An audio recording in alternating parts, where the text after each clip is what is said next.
नमस्कार सभी Facebook, social media पर, यूट्यूब पर मेरे को लाइक करने वाले, कमेंट करने वाले, फॉलो करने वालों को मैं मंगल रुडियाल का सादर नमस्कार। दोस्तों, मेरी माँ की जिद थी कि मेरे को एक कहानी सुनाओ। तो माँ होती है, माँ का अर्थ नहीं होता है, यानी हे माँ तेरे से बढ़कर मेरा कोई नहीं। रामायण में भी एक प्रसंग है, जननी जन्म भूमस्या स्वर्गादप गरीयसी। तो मेरे कहने का मतलब है कि मैं अपनी माँ की अच्छी सेवा करूं। ये कोई प्रचार प्रसार का मामला नहीं है, हम उनकी सेवा में लगे हैं। तो दोस्तों, मेरे कहानी में 4 बेवकूफ रहते हैं। 4 बेवकूफ वो होते हैं जो दिमाग से पैदल होते हैं। तो वो नौकरी के तलाश में घूमते घूमते घूमते घूमते एक जगह चले गए। वो नौकरी की तलाश में, नौकरी तक की तलाश में गए तो वहां उनको कहीं नौकरी नहीं मिली। एक बुढ़िया के यहाँ उनको नौकरी मिली। तो नौकरी ये थी कि उनको गन्ने के खेत से गन्ना काट के लाना था, गठरी बना के और घर में रखना था। तो चारों बेवकूफों ने गन्ना काटा, 4 गठरी बनाई और धीरे धीरे घर लाया। एक ने कहा, हे बुढ़िया कहाँ पर रखना है, क्योंकि वो बेवकूफ थे। बुढ़िया ने कहा, बेटो इस जगह पर रख दो। फिर दूसरे ने कहा, हे बुढ़िया कहाँ पर रखना है ये गठिया, ये गठरी जो लाए हम करने के, कहाँ पर रखना। बुढ़िया को गुस्सा आया। बुढ़िया बहुत वो थी, काफी उम्र दराज थी। बुढ़िया ने कहा, मेरे खोपड़ी में रखो। और उन्होंने तीनों ने फटाफट फटाफट फटाफट बुढ़िया की खोपड़ी में रखा हो। अब बुढ़िया खत्म। बुढ़िया दब गई उनके नीचे, तो बुढ़िया मर गई। स्वाभाविक बुढ़िया मर गई।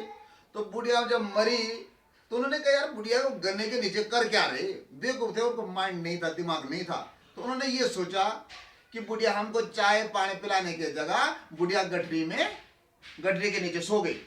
थोड़ी देर हुआ, उनको भूख लगी, उन्होंने देखा तो वहां बुढ़िया मर गई। उन्होंने कहा, ठीक हुआ यार, हमें अंतिम संस्कार करने का मौका मिल गया।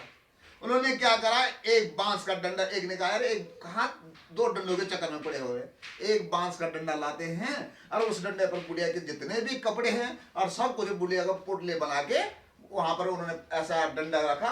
और डंडा में बुढ़िया की, हमारे घर वाले में फंची बोलते हैं, वो बांधा, पोटली बांधे उन्होंने। और 2 आगे उन्होंने कहा, यार कहाँ जाना, खाना पीना कुछ नहीं, और 2 बोतल दारू के लिए आप 2 बोतल मैकडोल की दारू की बोतल लाए।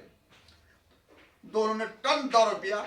जो घाट का रास्ता था, वहां जो शमशान घाट का रास्ता था वो डाउन में था। पहाड़ की बात है, जंगल की बात है, कंटीली झाड़ी थी, इस साइड भी कंटीली झाड़ी थी, उस साइड भी कंटीली झाड़ी थी। तो उन्होंने दारू के नशे में भागे वो उन्होंने कहा, फटाफट निपटाओ इस काम को। अब निपटाओ तो बुढ़िया गिर गई झाड़ी में। अब झाड़ी में गिरी बुढ़िया, तो बुढ़िया का खाली कपड़े वहां पे। उन्होंने कहा, यार बुढ़िया बहुत हल्की हो रही, मरने में बुढ़िया खुश हो रही होगी। बेवकूफी के दिमाग। उन्होंने कहा, यार कोई बात नहीं, बुढ़िया बहुत हल्की हो रही है। बुढ़िया भी कह रहे कि मेरे को स्वर्ग सिधार रही हूँ मैं, बुढ़िया आजकल हल्की क्यों हो गई, यार मेरा भारी लग रहे थे। उनको ये पता नहीं चला कि बुढ़िया ये इससे पोटली से कहीं गिर गई। ये उन्होंने दिमाग नहीं लगा, दौर में थे वो सीधे घाट पे गए। तो घाट वो लकड़ी लागे, बहुत ट्रक लकड़ी के लागे वो घाट पे। घाट हमारा पहाड़ में अधिकांश नदियों के किनारे होता है। पहाड़ क्या, पूरी भारतीय सभ्यता की बात कर रहा हूँ मैं, तो नदी के किनारे होता है। उन्होंने लकड़ी लाए, तब उन्होंने वो पोटली खोली तो वहां बुढ़िया थी।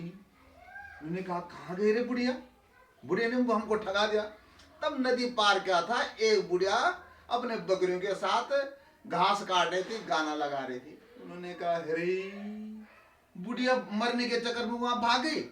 और वो डंडे लेके गए वहां, और डंडे लेके गए तो वहां गए।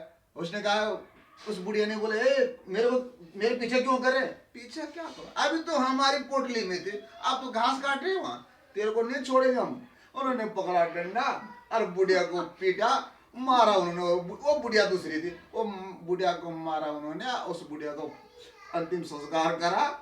और इसी के साथ मेरी कहानी खत्म होती है। ये है कहानी मूर्खों पे। तो मेरे कहने का मतलब ये है, एक गढ़वाले में एक कहावत है, निकोद सत्यनारायण कथा अपने माता लता।